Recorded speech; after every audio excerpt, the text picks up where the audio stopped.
Good morning and welcome back to Margin. So you closed on a new home. Now what? So let's jump right into it.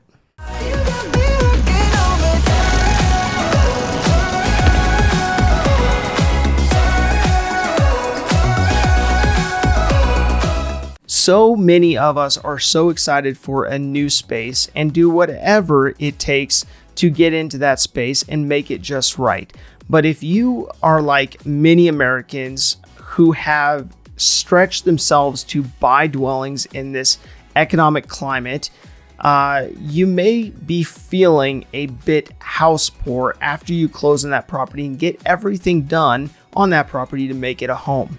Now, the stress associated with locating, then negotiating, closing, then moving into that space is enough for most people.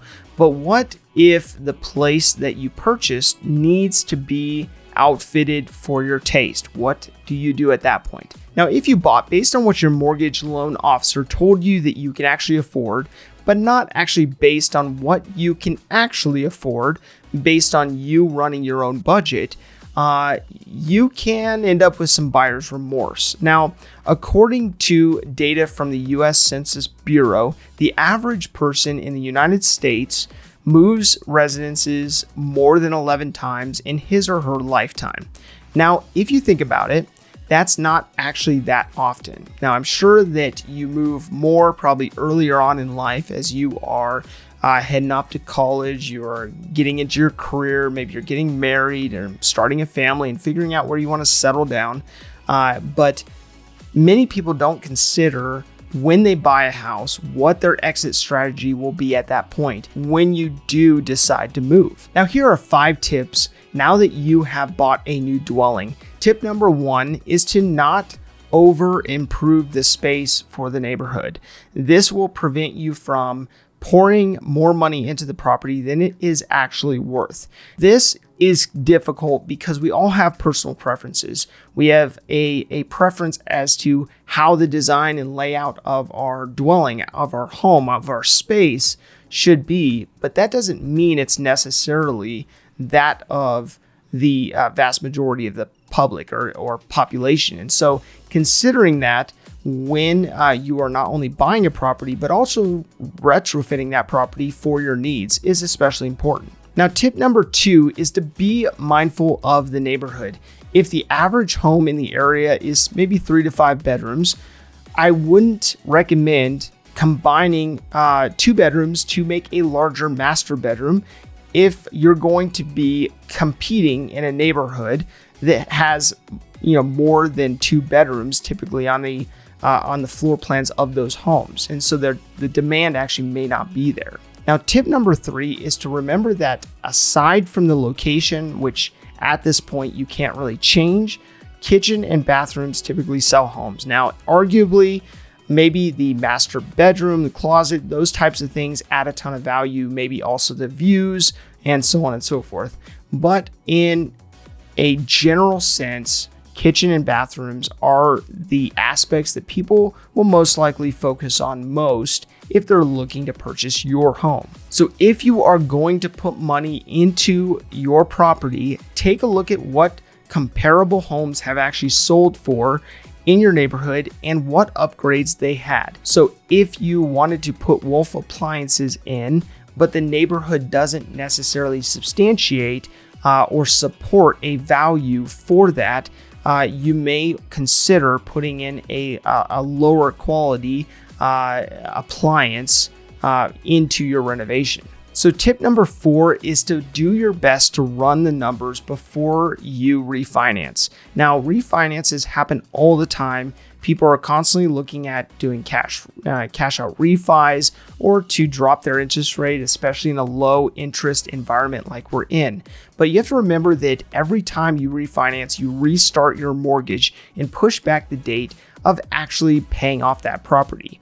Now, there are typically closing costs to doing so. So being mindful of how long you plan to be in the home and what your break even is to get those closing costs back based on the savings of your prior mortgage payment to your new mortgage payment will be especially important. So finally, tip number 5 is to have an actual exit strategy, knowing what the property would rent for as a long-term rental and whether you want to actually rent that property, or whether it would do better as an Airbnb, or whether you would sell it on a real estate contract or in the retail market.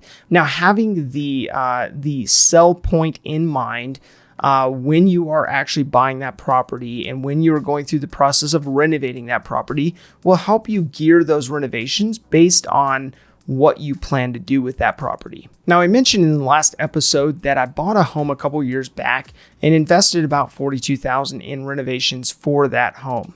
Now, the neighborhood was developed by a master plan community developer, and it was set up around 2014, and my home in particular was built in 2016. Now, I looked at the comparable homes for that neighborhood and what the typical buyer in that area would look for. Now, I did not change the layout of the home. It was relatively current, and so I just ended up updating it cosmetically. So I installed wood-looking tile throughout the majority of the home, but then focused most of my effort towards updating the kitchen, updating the bathrooms, as well as the backyard. Now, I knew that I would most likely be selling the home on the retail market and not renting it due to the price point. So I kept that in consideration based on the updates that I did and the products and the materials that I put into that property. Now, although my analysis was pretty straightforward for this home, it will vary from homeowner to homeowner. So my call to action today is to look at how your home compares to those around it before going into the process of actually investing money into it. Now, this will ensure that you know the product per se, know the neighborhood that you live in, and then you're able to figure out, okay, what are you going to do with that property in the future? If you're going to keep it and rent it out, or if you're going to sell it. If this information is helpful to you, please do like, subscribe, and hit the notification bell so you're reminded to come back on a daily basis and improve in managing your personal finances. Thank you for your time. Enjoy your day, and we'll see you back here tomorrow.